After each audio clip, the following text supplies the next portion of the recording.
For 92 days, the silence was my only companion. At first, it was a hollow, echoing thing, a constant reminder of the empty space beside me in bed, the extra coffee mug in the cabinet, the sound of only one set of footsteps on the hardwood floors. But slowly, painstakingly, I began to make peace with it. The silence transformed from an absence into a presence. It became the quiet hum of the refrigerator, the gentle rustle of turning a page in a book. The space I needed to hear my own thoughts again. I was learning to fill my own life with myself, discovering the person I was when no one else was looking. I was building a fragile, but beautiful, sense of peace, one quiet morning at a time. And then, my phone lit up, a sudden slash of light in the calm of my evening. It was his name, a name I had trained my thumbs not to type, a name I had actively worked to turn into a faint memory rather than a sharp pain. Seeing it there, after all this time, felt like a ghost had walked into the room. My breath caught in my throat, a physical reaction I thought I had moved past. The message wasn't an apology. There was no grand explanation or a plea for forgiveness. It was something far more unsettling, far more dangerous. It was a simple question, just a few words, but they were words that implied nothing had ever really ended between us, that the story was merely paused. In that single, vibrating moment, I felt the foundation of my new life crack, realizing the peace I'd built was as fragile as glass. My finger now hovers over the screen, a millimeter of space holding two entirely different futures. This isn't just about deciding whether to reply. It's about deciding whether to unlock a door I fought so hard to bolt shut, a door I had to nail boards across just to keep from opening it myself in moments of weakness. Do I let him back in? Do I even let his words in? The question he asked hangs in the air, and it has the power to pull me back into a cycle of hope and heartbreak that nearly erased me the first time. I'm not just weighing a response, I am weighing my own resilience. Am I strong enough to have this conversation? More importantly, am I strong enough to survive the outcome if it's the same as before? Perhaps this is a feeling you understand. That moment when a ghost from your past doesn't knock, but simply appears, testing the strength of the walls you've built around your heart. You spend months, maybe even years, carefully rebuilding from the rubble, learning to trust your own company, only to have it all questioned by a handful of words on a screen. The battle isn't with him. Not really. The battle is with the part of me that remembers the good times, the part that whispers, what if? It's a war between the quiet, stable peace I have now and the chaotic, beautiful possibility of what was. And I have to decide if the woman I am today is strong enough to meet the man I left behind. I remember the beginning so clearly, not because it was a grand, cinematic moment, but because it was the opposite. It was quiet. We met at a local bookstore, both reaching for the same worn copy of a book I can't even recall now. His hands were gentle, and his smile wasn't a performance. It was a small, genuine thing that reached his eyes. He didn't try to impress me with grand stories or clever lines. Instead, he asked me what I thought about the rain that had been falling all week. We talked for an hour, leaning against a dusty shelf of forgotten histories. It wasn't about falling in love. It was about feeling seen. After years of feeling like a background character in my own life, someone finally seemed to be reading my chapter, and it felt like coming home. Our life together wasn't built on dramatic gestures. It was built on 1,000 insignificant Sundays. I remember one in particular. The smell of garlic and old wood floors filling the kitchen as we tried to recreate a pasta dish from a trip we'd never taken. We moved around each other in that small space with an easy rhythm, a silent dance that we had perfected without ever practicing. There was flour on his cheek, and I remember laughing as I wiped it away. In that moment, there was no past, no future, just the warmth of the stove and the comfort of his presence. It was in those quiet, ordinary moments that the bond was forged. It was a love that didn't need to be announced. It just was, as simple and as necessary as breathing. How do you forget a feeling like that? He had a way of noticing the small things I thought no one ever would. He loved the way I would hum under my breath when I was concentrating, a habit I never even knew I had until he pointed it out. He would trace the lines on my hands, telling me they were maps of a life well lived, not signs of age. When I felt invisible to the world, he made me feel like the only person in the room. He didn't just love the person I presented to everyone else. He seemed to cherish the frayed edges, the quiet insecurities, The parts of me I had long ago decided were unlovable. Losing him wasn't just losing a partner. It felt like losing the only mirror that showed me a version of myself I was actually starting to like. I think of the night my mother was in the hospital. I was a wreck, trying to hold myself together with trembling hands and a brave face. He didn't offer empty platitudes or tell me to be strong. He just showed up with a worn blanket from our sofa and 2 cups of terrible machine coffee. He sat with me in that sterile, fluorescent waiting room for 6 hours, not saying much, just being there. His presence was a silent anchor in a storm of fear and uncertainty. He held my hand, his thumb stroking mine, a steady, grounding rhythm. That was the man I fell in love with, the one who understood that sometimes the greatest act of love is to simply share the silence, to bear witness to the pain without trying to fix it. It was a promise of safety. And now, that same man is just a name on a glowing screen. The memories feel so warm, so real, but they clash violently with the cold, hard silence of the past 92 days. Was that man, the one who found me in a bookstore and sat with me in a hospital, the same one who could leave without a real goodbye? The memories are what make this so dangerous. They whisper that the peace I've found is a pale imitation of the joy I once had. They are the ghosts that his message has summoned, and they're asking me if I'm sure, absolutely sure, that the story is over. It's this history, this beautiful, painful history, that makes my finger tremble over the screen, because I'm not just responding to a text. I'm responding to everything we ever were. But the truth is, the silence didn't start 92 days ago. That's just when it became official, when it filled the whole house. The real silence, the more painful kind, started when he was still sitting right next to me on the sofa. It began quietly, like a slow leak. It was in the pauses that grew a little too long, the questions I'd ask that would hang in the air for a moment before he answered, his focus still on the television or his phone. I told myself it was nothing. I told myself that this is what long-term comfort looks like, that you don't need to fill every moment with noise. But a small, cold part of me knew the difference between a comfortable silence and an empty one, and ours had started to feel cavernous. I started to notice other couples, something I had never done before. I'd see a man in the grocery store put his hand on the small of his wife's back as she reached for something on a high shelf, a small, unconscious gesture of connection. I'd overhear a husband in a cafe ask his partner about her day, and he would actually listen, his eyes never leaving hers. These weren't grand romantic acts. They were the tiny, invisible threads that hold 2 people together. And seeing them in others made me realize that our own threads had started to fray. I would come home and look for them, for those small gestures, but all I found was space, and polite distance had crept in between us, and I had no idea how to bridge it. Was I imagining it? That question became a constant, humming anxiety in the back of my mind. I would replay conversations, searching for a tone, an inflection, anything to prove that the coldness I felt was real. But every time I thought I had found something concrete, I would dismiss it. I was being too sensitive. He was just tired from work. I was creating problems where there were none. This internal debate was exhausting, a silent war waged entirely inside my own head. I was so afraid of being the difficult woman, the one who demands too much, that I began to doubt my own feelings. I chose to believe his version of reality, that everything was fine, because the alternative was simply too terrifying to confront. The man who once traced the lines on my hands now barely seemed to notice them. The little habits he used to find endearing, like the way I'd hum when I was reading, were now met with a faint, almost imperceptible sigh of irritation. He stopped asking for my opinion on the big things, and then, eventually, on the small things too. Our life, which had once felt like a shared project we were building together, now felt like 2 separate projects running side by side.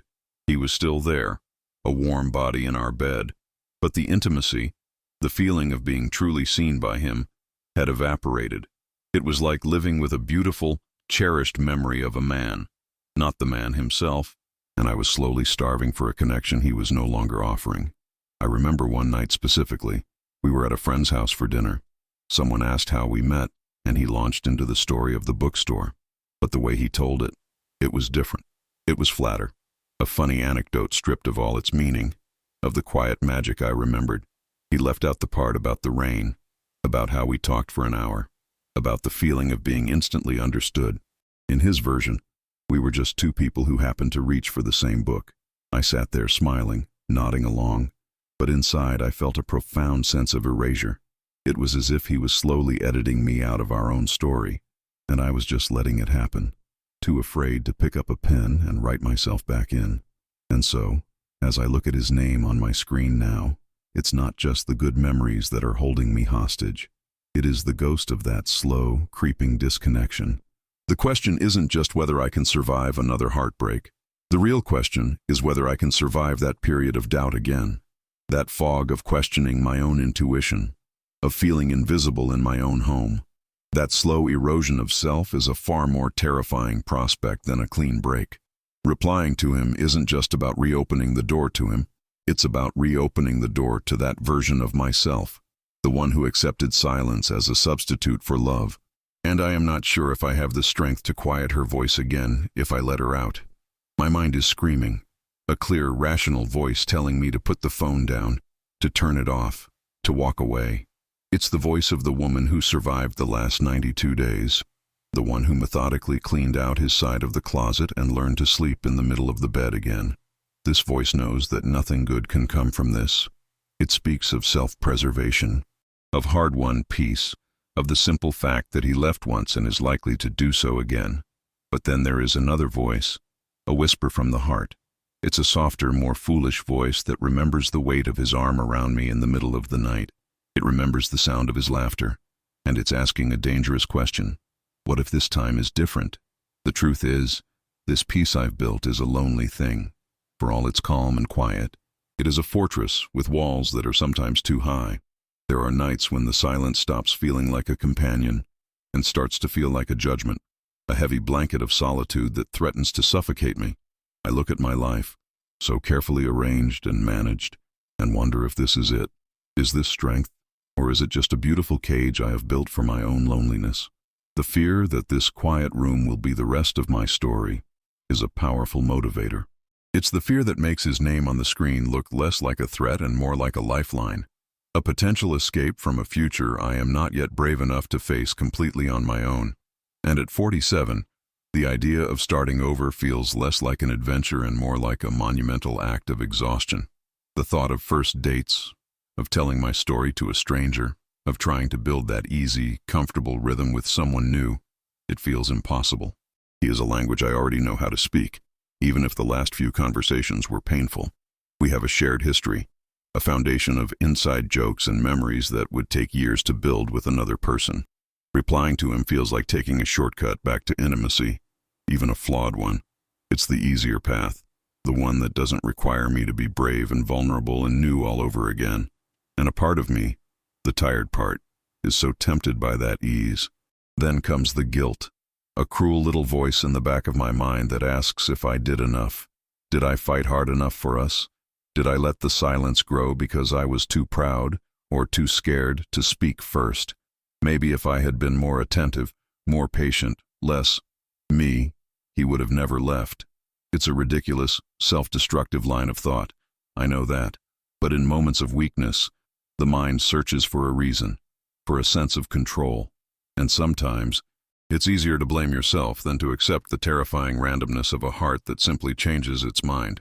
His message feels like a chance to fix my own perceived failures, to prove that I am not the one who is lacking, to rewrite the ending so I am not the one left behind. This battle is also about the silence I imposed on myself for so long. To keep the peace when things started to crumble, I learned to swallow my words. I stopped asking the hard questions, stopped pointing out the growing distance between us. I became an expert in pretending everything was fine, editing myself down to a version that was easier for him to be around. That prolonged emotional quiet was a form of self-betrayal, and I wonder now, if I reply, will I fall back into that habit? Will I once again silence my own needs and my own hard-earned wisdom just to hear his voice again? Answering him feels like a risk, not just to my heart, but to the very voice I am just now starting to reclaim as my own. What am I even hoping for from a reply? Am I looking for closure? That neat, tidy word people use to describe the impossible act of putting a clean ending on a messy, painful part of life. His message doesn't offer closure. It offers the opposite. It's an invitation back into the confusion, into the gray area of what-ifs and maybes. I have learned over these past months that closure isn't something another person can give you. It's something you have to build for yourself, brick by painful brick, out of acceptance and forgiveness, and the decision to move forward. His text threatens to tear down the very structure I have been so painstakingly building, promising a shortcut that I know deep down leads nowhere. So this is the real conflict, isn't it? It's not about him. It's not really about whether he's changed or what he wants. It is a confrontation with myself. It's the woman I am today, the one who has found a fragile strength in solitude, versus the woman I was with him, the one who was willing to accept crumbs of affection because she was terrified of having nothing at all. My finger hovering over that screen is a choice between these two women. It's a decision about who I am going to be from this moment forward. Am I going to honor the painful work I've done, or am I going to risk it all for a memory? And as I sit here in the quiet, I honestly don't know which one of them is stronger. My thumb, trembling slightly, slips on the slick surface of the screen. The conversation scrolls upward in a sudden, dizzying blur of gray and blue bubbles. A time machine I didn't mean to activate. My immediate instinct is to look away, to shut it down, as if I've stumbled upon a private diary that isn't mine to read. But it is mine. It's ours. My heart hammers against my ribs as I force my finger to stop the frantic scroll. I land somewhere in the final weeks, on an exchange about picking up milk. The words are so mundane, so functional, but reading them now, I can feel the chill emanating from the screen. There is no warmth, no affection, just the logistics of two people sharing a space. It's a cold, sterile artifact from a life that was already over. We just hadn't signed the papers yet. I find a strange, morbid courage and begin to scroll back deliberately, moving from the end into the long, slow decay. It's all there, a digital autopsy of our relationship. The messages where my long paragraphs, full of feeling and questions, were met with a single, curt sentence.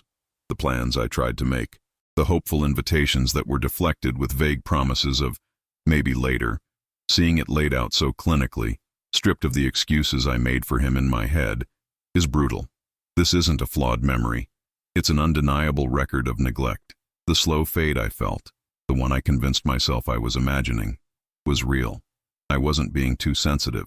I was a woman who was slowly and methodically being erased, and this screen is the proof I never wanted to find.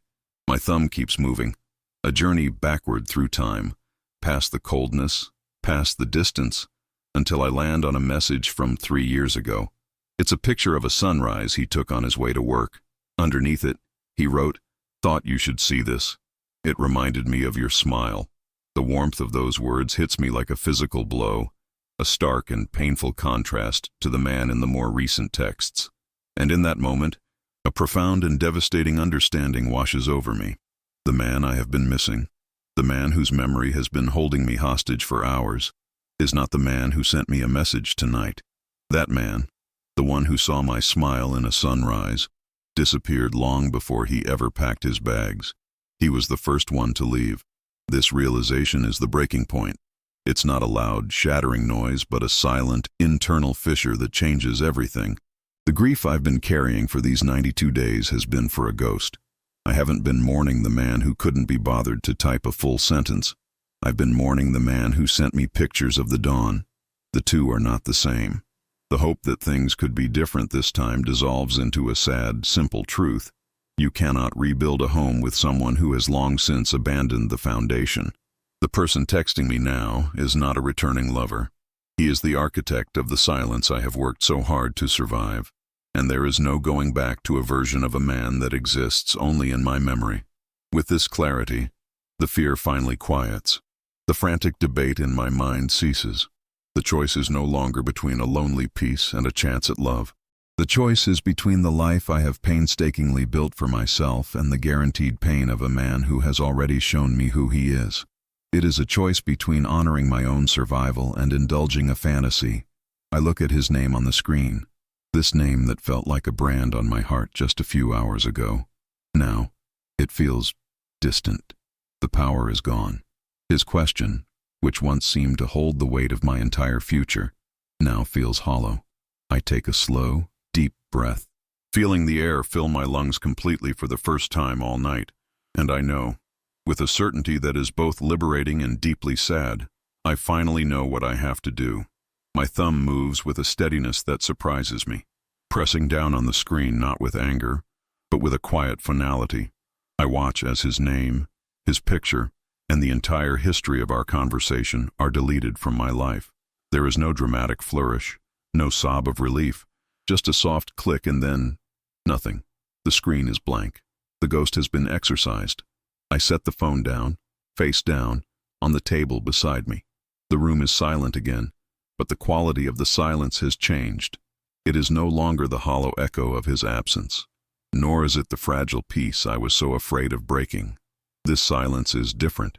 It is solid. It is a foundation. It is the sound of a door being gently but firmly closed, not slammed in anger, but locked with the quiet wisdom of someone who finally knows what lies on the other side. It's a strange and painful kind of grief, isn't it? To mourn someone who is still alive. But I see now that I wasn't mourning him, not the man who exists today. I was mourning a memory, a beautiful idea of a man who saw my smile in the sunrise. I was holding a funeral for a feeling. Perhaps that's a journey you understand.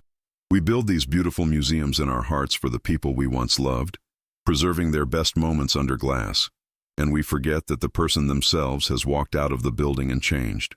The hardest part of letting go is accepting that the person you miss doesn't exist anymore, and the person who is left is a stranger who just happens to have the same face. Acknowledging that truth doesn't erase the love that was. It simply puts it where it belongs, in the past. And so here I am, in the quiet of my own home, with a future that feels both terrifyingly empty and wonderfully, limitlessly open.